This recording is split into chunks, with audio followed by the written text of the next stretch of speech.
Honorable Deputy Speaker, Sir, I wish to express my sincere thanks and gratitude to our beloved leader for giving me the opportunity to speak on this very important issue. I would like to record here the anguish of the former Chief Minister of Jammu and Kashmir, Dr. Amar Abdullah, about the nature of life in Kashmir. He said that in Kashmir everyone has own house and no one sleeps in streets like Delhi or any other city. There is no poor people in Kashmir. There are no slums in Kashmir. Everyone has wealth, but there is no peace and happiness. This is because of terrorism and extremism. Why do we find such a situation in Kashmir now?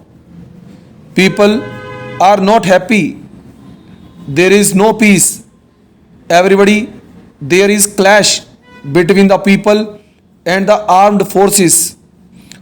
Almost all the people who have died have been killed by our armed forces. In fact, our armed forces are there to save our borders and to attack our enemies, but unfortunately, our own people are killed. Why is this happening? We must go into the root cause of the problem.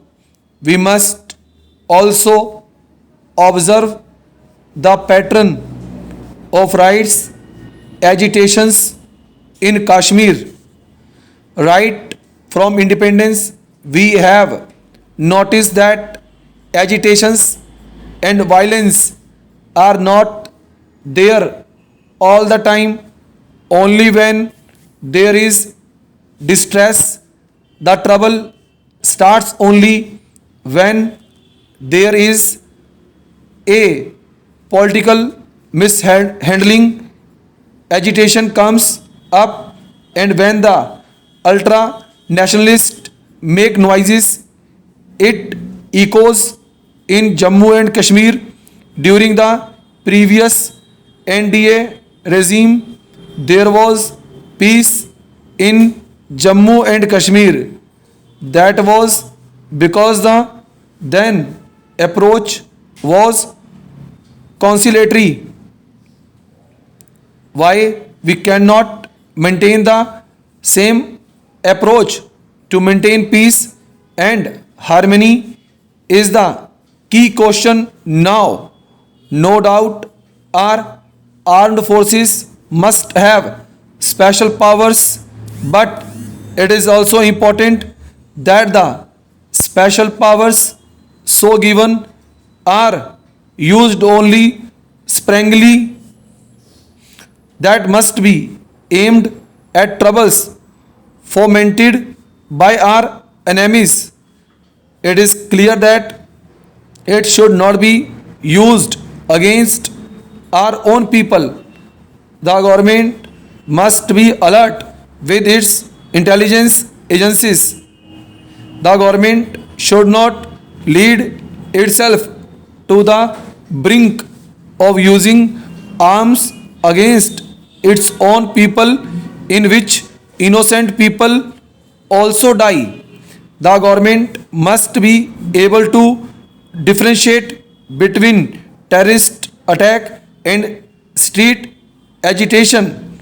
I am afraid our armed forces are trying to attack and treat our citizens also as enemies. Even after 70 years of independence, why do some sections of the society feel insecure?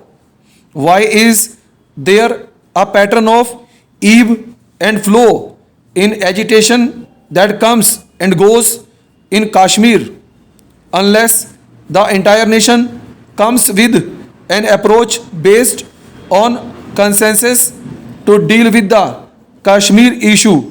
There cannot be a lasting solution. Our political approaches have also been of one upmanship.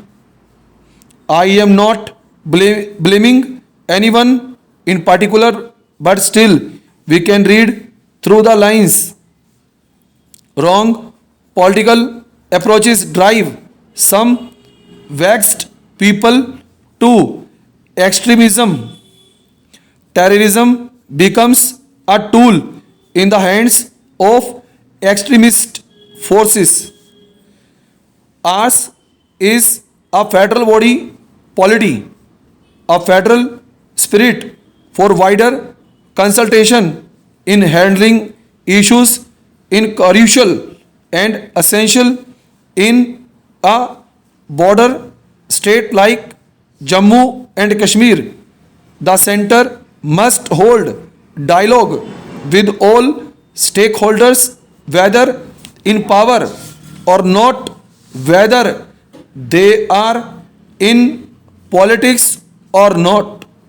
All the people concerned must be taken into confidence, whether such confidence building measures have been uniformly taken is another important question.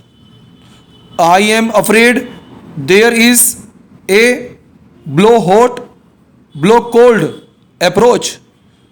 There is change in approach every now and then.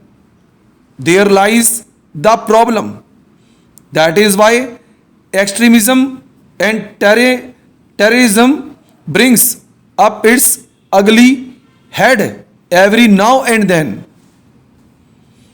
What is happening in Jammu and Kashmir is a matter of grave concern for Indian democracy and sovereignty. Our national security, terrorism should be curbed. Kashmir is a part and parcel of our great nation India. Now, sovereignty of India has been questioned due to certain elements creating law and order problems in the state. The state has now been plunged into curfew. It is the primary duty of the state government to maintain law and order. Also, the government at the center should come forward and take it as a priority measure to bring out special development packages for such terrorist-stricken states, especially Kashmir, and bring out special employment openings for all the young minds. First, convince them, give them proper employment, and transform their minds so that they become the law abiding citizens. For that, we have to educate them.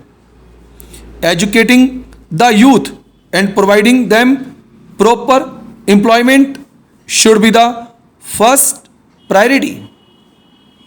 There should be a strong bilateral move to disgrace Pakistan for interfering in the Kashmir issue. Just become of militant activities, innocent people are affected.